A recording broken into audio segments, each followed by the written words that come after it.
And you know, freedom is not the absence of fear. It's action despite fear. It's the roar that comes out of your throat, even with your heart beating fast. And at that moment, I felt like the lion inside me was truly waking up. The jungle out there is immense. There are predators, there are traps, there are battles every day. But nothing, absolutely nothing, compares to the danger of living a life that is not yours. And the big change is this: you don't lead the world until you lead yourself. You don't inspire anyone if you don't respect yourself. You don't attract abundance while you live in fear. And it was there, in that no, that I said the biggest yes of my life. A yes to my essence, to my rhythm, to my focus. Because in the end, what matters is not how much you run, but where you are running to, and who you become along the way. From that day on, everything changed, but not in the way that self-help books tell. It wasn't magic. It wasn't instantaneous. It was a revolution silent. I started to build my life based on what makes sense and not on what gets the most likes. I started to lead with presence and not with urgency. I started to choose my moves with intention, like the lion that only attacks when it knows the target is worth the effort. And do you know what I discovered?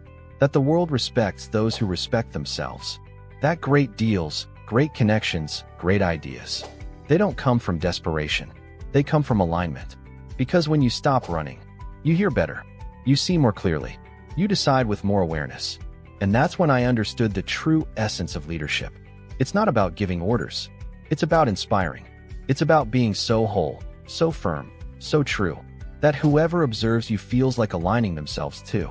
The lion doesn't need to dominate anyone. He just needs to be. And being, nowadays, requires courage. Courage not to sell yourself out.